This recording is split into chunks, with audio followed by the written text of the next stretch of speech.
Hello everyone. तो आज की क्लास में हम लोग डिस्कस करने वाले हैं फर्स्ट फ्लाइट पोएट्री में सेकंड पोयम जो कि है फायर एंड आइज। तो आज की इस क्लास में हम लोग फायर एंड आइज पोयम के स्टैंजा वाइज एक्सप्लेनेशन को समझेंगे और साथ ही साथ उसको करने के बाद इसके बाद हम लोग एक्सट्रैक्ट बेस्ड क्वेश्चन को भी देखेंगे कि किस प्रकार से हमारे एग्जाम में एक्सट्रैक्ट बेस्ड क्वेश्चन पूछे जाते हैं और हमें उनका आंसर किस प्रकार से देना होता है। तो ये हमारी सेकंड पोयम है फायर एंड आइज। इसके पहले जो हमारी फर्स्ट पोयम थी डस्ट ऑफ स्नो, उसको हम लोग ऑलरेडी पूरा डिस्कस कर चुके हैं, उसके एक्सप्लेनेशन को समझा एंड साथ साथ में उसके एक्सट्रैक्ट बेस्ड क्वेश्चन को और आंसर को भी देखा साथ में। देन उसके बाद हम लोगों ने सेंट्रल आइडिया पोयम की एंड उसके बाद फिर शॉर्ट आंसर। तो पूरा हम लोग फर्स्ट पोयम को कंप्लीट कर चुके हैं। उसके बाहर से आपके एग्जाम में कोई भी प्रश्न नहीं पूछे जाएंगे। तो आज की क्लास ये है हमारी, सिर्फ और सिर्फ इसमें हम लोग स्टैंजा वाइज एक्सप्लेनेशन को समझेंगे पोयम के एंड उसके बाद एक्सट्रैक्ट बेस्ड क्वेश्चन देन उनके आंसर, और इस प्रकार से देखेंगे कि आपकी परीक्षा में सेम वैसे ही क्वेश्चन पूछे जाते हैं। तो चलिए आज की क्लास यहीं से स्टार्ट करते हैं। तो हमारी जो सेकंड पोयम है पोएट्री में, तो ये क्या है, फायर एंड आइस, और इसे कंपोज्ड किया गया है रॉबर्ट फ्रॉस्ट के द्वारा। किसके द्वारा कंपोज्ड किया गया है? Robert Frost. तो इनका नाम याद रखिएगा और यहाँ पर ध्यान दीजिएगा आप लोग कि जो हमारी फर्स्ट पोयम थी डस्ट ऑफ स्नो, उसको भी कंपोज्ड किया गया था किसके द्वारा? रॉबर्ट फ्रॉस्ट के द्वारा। तो dust of snow and second poem fire and eyes दोनों कंपोज्ड की गई हैं रॉबर्ट फ्रॉस्ट के द्वारा। चलिए, तो हमारी पोयम है ये fire and eyes. Fire and eyes आप लोग देख सकते हैं कि काफी शॉर्ट पोयम है, सिर्फ और सिर्फ इसमें 2 स्टैंजा दिए हुए हैं। हम लोग स्टैंजा वाइज इसके एक्सप्लेनेशन को देखेंगे। तो पोयम है हमारी फायर एंड आइज, ये एक सिंबॉलिक पोयम है। इसमें जो पोएट होते हैं काफी अच्छा मैसेज देते हैं, काफी इंटरेस्टिंग पोयम है। तो हम लोग स्टैंजा वाइज इसको सबसे पहले देखते हैं। तो देखिए, सबसे पहले इसमें 2 स्टैंजा हैं। आपके एग्जाम में भी ऐसे ही जितनी पोएट्री में पोयम है, इनमें से कोई भी स्टैंजा आएगा, उसके बाद उससे रिलेटेड आपको एक्सट्रैक्ट बेस्ड क्वेश्चन करने होंगे। मतलब एमसीक्यू टाइप में होगा क्वेश्चन, जिसके 4 ऑप्शन होंगे। 4 ऑप्शन में आपको उसका करेक्ट जवाब बताना होगा कि उस ऑप्शन में आपका करेक्ट ऑप्शन कौन सा है। तो इस प्रकार से आपके एग्जाम में सिर्फ और सिर्फ 2 एक्सट्रैक्ट बेस्ड क्वेश्चन पूछे जाएंगे, सिर्फ और सिर्फ 2। ठीक है, और आज की क्लास में हम लोग ये क्वेश्चन करने वाले भी हैं, तो आप लोग लास्ट तक जरूर देखिएगा इस क्लास को। तो चलिए देखते हैं इस पोयम का, फायर एंड आइस पोयम की फर्स्ट स्टैंजा को, है ना, इसके फर्स्ट स्टैंजा को देखते हैं। तो देखिए, some say the word will end in fire, some say in ice, from what I have tasted of desire, I hold with those who favor fire। तो देखिए, इसके एक्सप्लेन से पहले हम लोग इसके कुछ हार्ड वर्ड को देख लेते हैं। हार्ड वर्ड हैं जो उसके मीनिंग को देख लेते हैं और इसे हिंदी में क्या बोलते हैं। और जो बच्चे जिनको अभी कठिनाई होती है इंग्लिश समझने में, वो इससे बिल्कुल भी ना घबराएं। हमारे द्वारा यहाँ एक्सप्लेन हिंदी में ही किया जाएगा, जिससे आपको पूरी तरीके से समझ में आएगा। हर एक वर्ड की मीनिंग भी बताई जाएगी इंग्लिश में भी एंड उसके साथ साथ में हिंदी का यूज करके हम लोग इसको पढ़ने वाले हैं, है ना। तो ये है हमारा first stanza fire and ice का। तो इसमें देखिए जो टफ मीनिंग आई है, जैसे फर्स्ट लाइन में देखिए आप लोग एंड, है ना।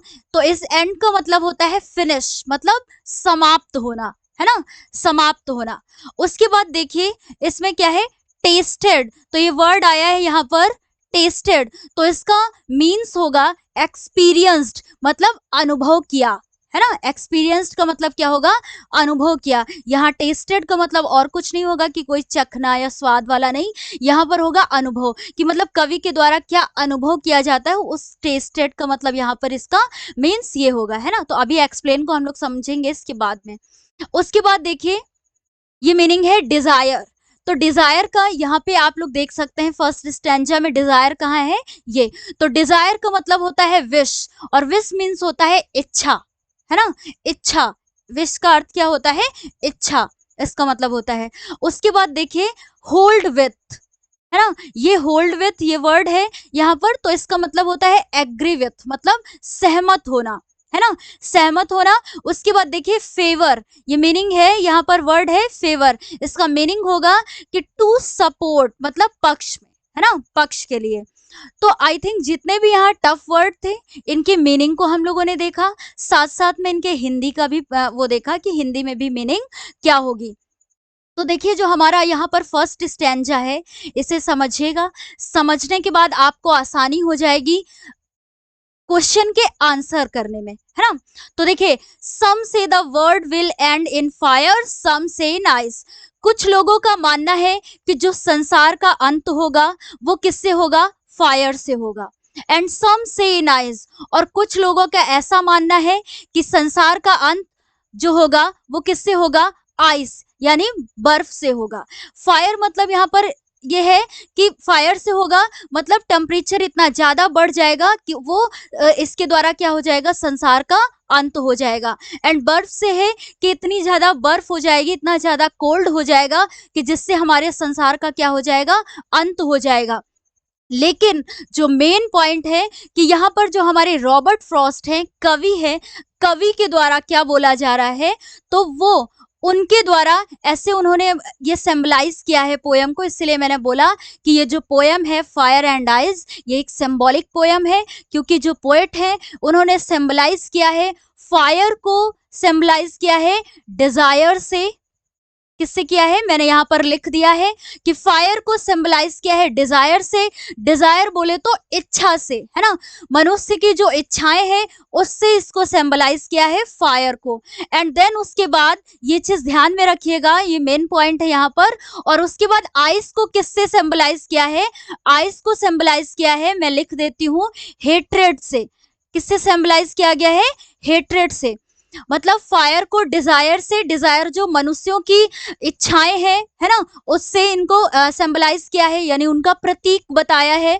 उसके बाद आइस को सिंबलाइज किया है हेट्रेड से, यानी नफरत से। तो आई थिंक ये दो लाइंस का मतलब आपको समझ में आया। उसके बाद देखिए, from what I have tested of desire I hold with those who favour fire. तो कवि कहते हैं कि जहां तक मेरा अनुभव है, मेरा मतलब कवि का, रॉबर्ट फ्रॉस्ट जी का अनुभव है, वो अपने अनुभव, अपने एक्सपीरियंस के अनुसार बताते हैं कि मनुष्य की इच्छाएं इतनी ज्यादा बढ़ गई हैं, मतलब इतनी अनगिनत चाहते हो गई हैं कि जो कि एक न एक दिन क्या होगा, संसार के अंत का कारण बनेंगी, है ना।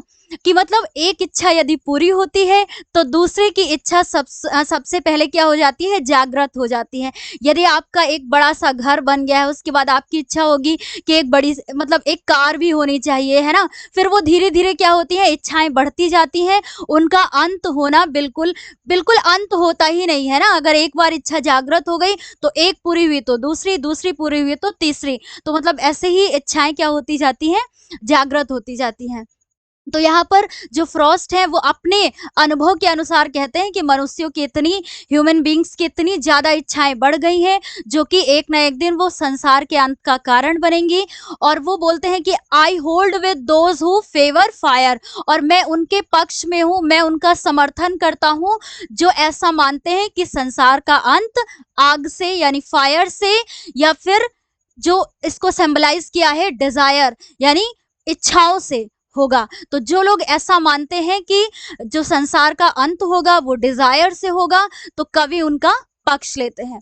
तो फर्स्ट स्टैंजा में सिर्फ और सिर्फ समझना है आपको, आई थिंक ज्यादा लंबा नहीं हुआ है, शॉर्ट में बोलते हैं कि कवि अपने अनुभव के अनुसार कहते हैं कि मनुष्यों की इच्छाएं इतनी ज्यादा बढ़ गई हैं जो कि एक न एक दिन संसार के अंत का कारण बनेंगी।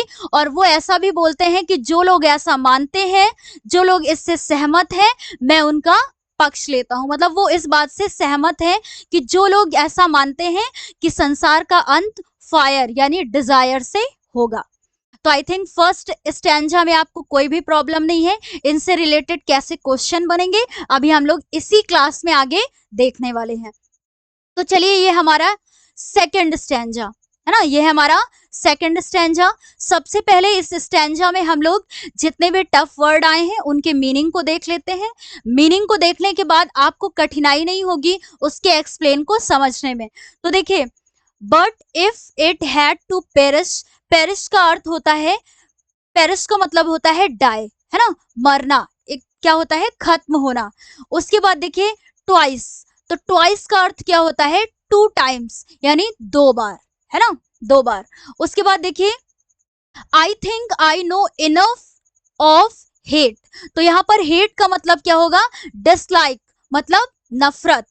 उसके बाद देखिए to say that for destruction eyes, इसमें जो भी ये वर्ड आया है डिस्ट्रक्शन, डिस्ट्रक्शन का मतलब होगा यहाँ पर ग्रेट लॉस, ग्रेट लॉस को बोले तो विनाश, है ना, विनाश, इसका एक सफिशिएंट मीनिंग होगा विनाश हिंदी में।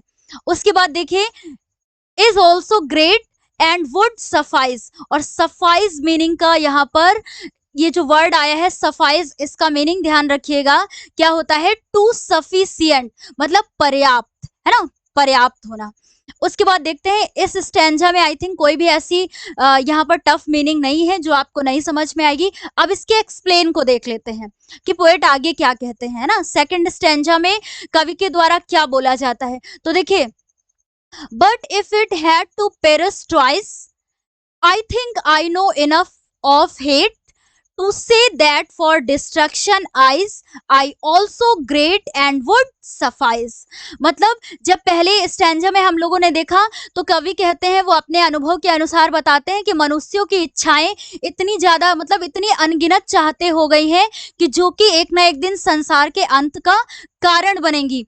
लेकिन सेकंड स्टैंजा में कवि ऐसा बोलते हैं कि but if it had to perish twice, मतलब अगर संसार का अंत दो बार में होना हो, है ना, संसार का अंत दो बार होना हो तो क्या होगा, बर्फ, जो कि जिसको सिंबलाइज किसके द्वारा किया गया है, हेट, यानी हेट्रेड से सिंबलाइज किया गया है। मतलब बर्फ को किसका प्रतीक माना गया है, बर्फ को प्रतीक माना गया है हेट्रेड का, हेट्रेड मतलब नफरत का। तो कवि ऐसा बोलते हैं कि यदि संसार का अंत दो बार में होना हो तो बर्फ भी इतना सामर्थ्य रखती है कि उसके द्वारा भी संसार का अंत हो सकता है। बर्फ मतलब नफरतें भी इतनी ज्यादा फैल गई हैं मनुष्यों के बीच में कि वो भी एकमात्र संसार का कारण बन सकती हैं। जितना सामर्थ्य आग में है, मतलब इच्छाओं में है, उतना ही ज्यादा सामर्थ्य बर्फ में भी है संसार के अंत करने में। तो यहाँ पर जो एंड वुड सफाइस का यहाँ पे अर्थ होगा कि उतना ही पर्याप्त क्या है, बर्फ भी है, आइस भी है, मतलब हेट्रेड भी इतनी ही क्या है, पर्याप्त है संसार का अंत करने में। जितनी ज्यादा फायर यानी डिजायर है उतना ही ज्यादा ये क्या है, बर्फ भी उतनी ही क्या है, पर्याप्त है संसार का अंत करने में। तो आई थिंक यहाँ पर कोई डाउट नहीं होगा, एक बार शॉर्ट में हम लोग समझ लेते हैं। तो फर्स्ट स्टैंजा को ये हमने देखा एंड उसके बाद देखिए हमारा सेकंड स्टैंजा है। अब इसके बाद हम लोग इसके एक्सट्रैक्ट बेस्ड क्वेश्चन को करते हैं।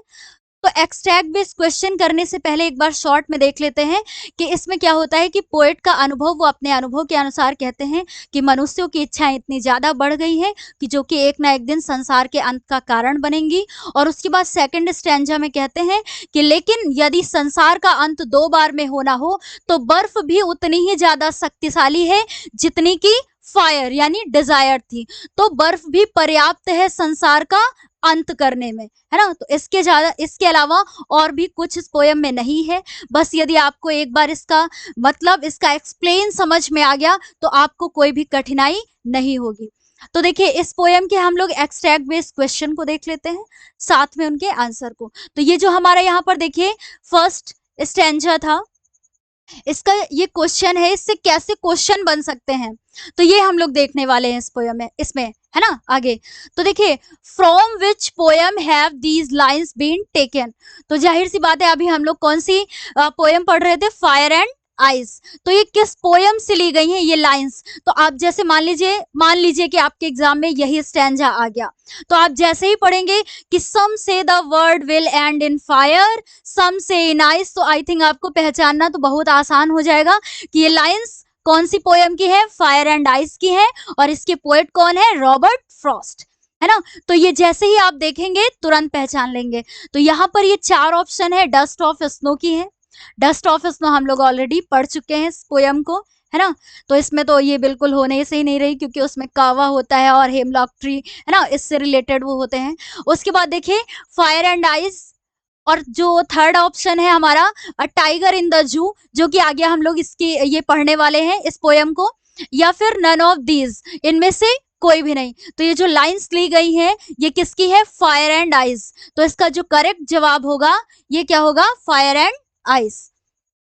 तो चलिए ये इसका करेक्ट जवाब है। उसके बाद देखिए सेकंड क्वेश्चन देखते हैं हम लोग कि हु कंपोज्ड दीज लाइंस। ये लाइंस जो है ये किसके द्वारा कंपोज्ड की गई हैं, मतलब किसके द्वारा इनकी रचना की गई, लिखी गई है ना, किसके द्वारा। तो देखिए यहाँ पर 4 ऑप्शन है, Robert Frost, Leslie Norris, and उसके बाद वॉल्ट विटमैन, या फिर रॉबिन क्लेन, है ना। तो ये जो लाइंस है ये फायर एंड आइस की लाइंस है। तो फायर एंड आइस को किसके द्वारा लिखा गया है? रॉबर्ट फ्रॉस्ट के द्वारा। अभी हम लोगों ने इसके पहले भी बात किया कि रॉबर्ट फ्रॉस्ट के द्वारा फायर एंड आइस और जो हमारी पहली पोयम है डस्ट ऑफ स्नो, दोनों ही इन्हीं के द्वारा लिखी गई हैं। तो इसका करेक्ट जवाब है रॉबर्ट फ्रॉस्ट। आगे अगला क्वेश्चन देखते हैं हम लोग इसी स्टैंजा से related. In the speakers opinion the world will and, मतलब इसमें जो स्पीकर्स है उसके अनुसार वर्ड, जो संसार का अंत कैसे होगा, है ना, किस प्रकार होगा। तो देखिए आइस से होगा, फायर से होगा यानी बर्फ से होगा, या फिर आग से होगा, बोथ आइस एंड फायर यानी दोनों से होगा, या फिर नन ऑफ दीज, इनमें से कोई भी नहीं। तो जो संसार का अंत होगा, हम लोग अभी इतनी देर से यही पढ़ रहे थे कि संसार का अंत या तो किससे होगा? फायर से, जिसको सिंबलाइज किया गया था डिजायर से, एंड आइस जिसको सिंबलाइज किया गया था हेट्रेड से, है ना। तो इसका जो करेक्ट जवाब होगा वो बोथ आइस एंड फायर। हाँ, ये इसका करेक्ट जवाब है। उसके बाद देखिए जो हमारा फोर्थ क्वेश्चन है, the cause of man's destruction is. Destruction हम लोगों ने यहाँ पर इसका मीनिंग देखा था ग्रेट लॉस, है ना, विनाश। तो इसका कारण क्या है? मतलब इसमें कॉज मतलब क्या होता है? कारण। तो देखिए फैमिली है या गोल्ड है, फैमिली मतलब परिवार है, गोल्ड यहाँ पर होगा सोना है ना, सोना है, या फिर लस्ट मीन्स क्या होता है? लालसा, इच्छा, है ना, या फिर मनी मतलब पैसा, धन। तो यहाँ पर जो डिस्ट्रक्शन, विनाश का कारण है वो क्या है? लस्ट मतलब लालसा। क्या होगा यहाँ पर? लालसा मतलब जो इच्छा, ठीक है। तो ये इसका करेक्ट जवाब होगा यहाँ पर लस्ट। चलिए यस, ये राइट जवाब है इसका। उसके बाद देखते हैं हम लोग एक्सट्रैक्ट क्वेश्चन सेकंड स्टैंजा के। तो इस पोयम में 2 स्टैंजा थे। फर्स्ट के हम लोगों ने एक्सट्रैक्ट बेस्ड क्वेश्चन देखे, आई थिंक टोटल 4 देखे, और आपके एग्जाम में सिर्फ और सिर्फ 2 क्वेश्चन पूछे जाएंगे। मतलब एक स्टैंजा दिया जाएगा, उसके सिर्फ और सिर्फ 2 क्वेश्चन पूछे जाएंगे आपके एग्जाम में, जो कि प्रत्येक क्वेश्चन 1 नंबर का होगा। तो टोटल कितने होंगे? 2।